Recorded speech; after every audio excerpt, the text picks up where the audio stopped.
My name is Nigel Wilman, physiotherapist and specialist in sciatica. I've put together this video, 3 simple things that you can do in your everyday life that can help you get better quicker from sciatica.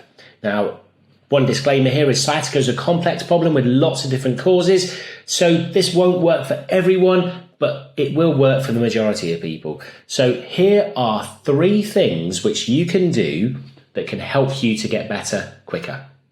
Before we start, I have a very specific and successful approach to treating sciatica. To get you started, I have a free book, Sciatica Recovery Roadmap. See the link in the description. Now, the first simple habit to try to form when you are trying to get better from sciatica, I would say, is do not sit. Now, try to limit your time sitting as far as is possible. Instead, try to maybe lie down or stand if it's comfortable enough, because sitting, certainly for prolonged periods, can have all sorts of problems. Now, let me explain what tends to happen when you sit. If we get the spine, obviously in a sitting position, we tend to be in a slightly slumped back position, and that means that all these joints are stretched. The muscles are stretched around these areas when we're in a sitting position. Now, if it's a disc problem that is causing the sciatica, it can also cause the disc to push back onto the nerve, and that in itself can be very uncomfortable when it comes to increasing your leg symptoms. But also, if it's not a disc problem and it's simply something to do with the joints or the muscles, typically when we then go to stand up after sitting, and this is worse the longer you've sat for, is that it will be really uncomfortable to then stand up and the symptoms will be a lot worse. So we may be comfortable while we're sat down, but then when we go to get up, it's really uncomfortable. So it's best to not sit for too long, to allow that stretch to occur too much. And that then means that we keep moving. So my recommendation is when you have sciatica symptoms, and especially when they're severe, is try to avoid sitting as much as possible. Now, it's not always possible. Sometimes we have to commute to work. We have to sit down to eat. These kind of things are unavoidable, but we don't want to sit around because we might feel a bit sorry for ourselves because we're in a lot of pain. It's understandable, but sitting for long periods of time tends to not be a good thing. So take that one on board. Keep moving, give yourself 5-10 minutes at the most in the sitting, get up, move around a bit, and then if you need to rest, lie down or stand.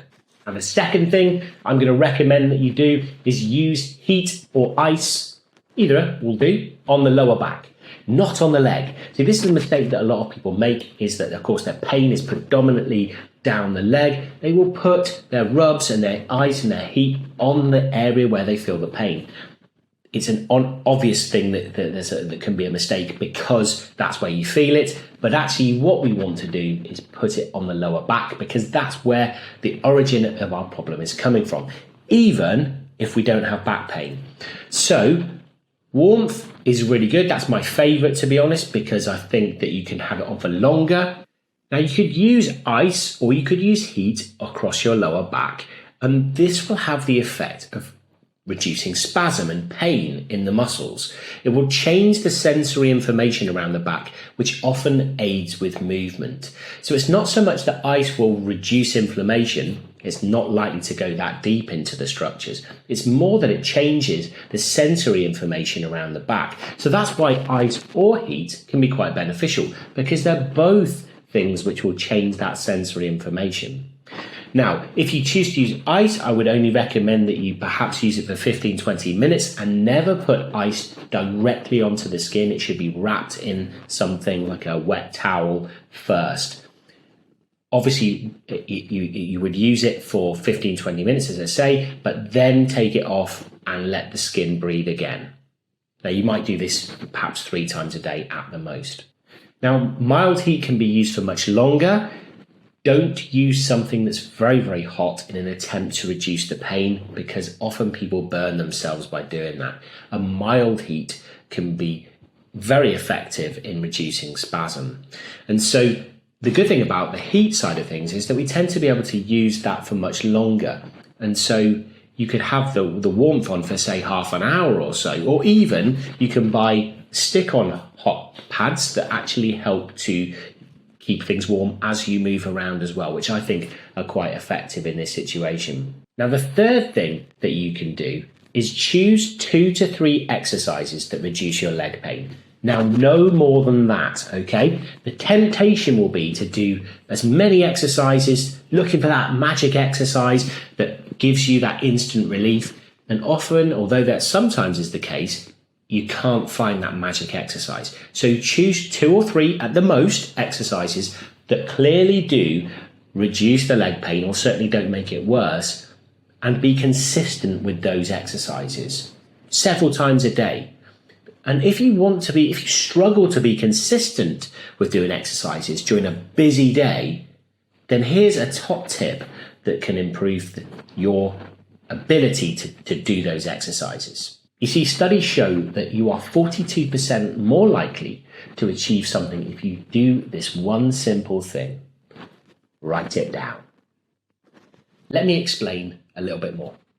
So I know one of the most important aspects of successful recovery from sciatica is consistency with exercises. Not the number of exercises that you do, but that you do the right exercises and you do it enough.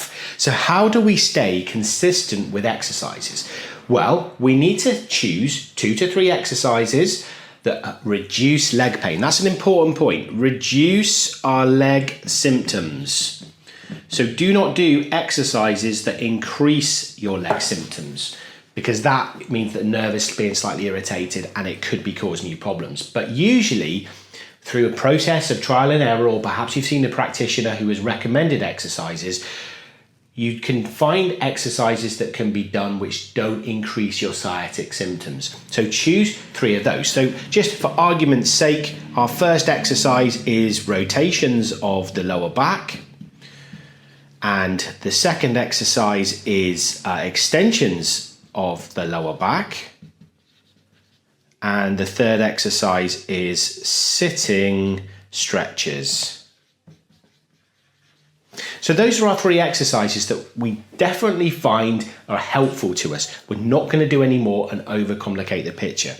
So how can we do these consistently in our busy schedules where we forget or where we have got other things on our mind which get in the way of being consistent? And by the end of the day, we think, oh my word, I haven't done my exercises. How has that happened? Well, statistically, you're much more likely to achieve doing these exercises regularly if you write them down. So we write them down on a piece of paper, and then let's say it's a Monday. What we're going to do is our goal is to do 3 times a day. Very simple. A piece of paper with 3 boxes on each exercise. I know this is super simple, but you will be surprised at how effective this is in adherence. So that we know in the morning we want to do a set of the 3 exercises. We achieve that, we do those exercises with good intentions, and we tick it off. We make sure we physically write it down and tick it off. We then, later on, do some more exercises. We do our 3 set of exercises and we're on a roll. We have achieved there's 3 exercises again, and we've only got 1 more set to do. At the end of the day, we do our exercises, we can tick it off, and inherently, we, as humans, like to achieve things during the day. And so, at the end of the day, for this day alone, we have achieved it with our tick box. I know this sounds really simple, but give it a go. It really can work in terms of adherence to getting exercises done, which increases the likelihood that you will get success in reducing your sciatic symptoms. So I hope that helps. Give it a go. So thank you for watching to the end of this video. 3 simple habits that can help you to recover from your sciatica more quickly. Remember, I've got that free book that you can download. If you just look at the link in the description, you can see how to get that very simply. I'm only trying to be helpful, so please comment below thanks if it was helpful to you. All right, bye for now.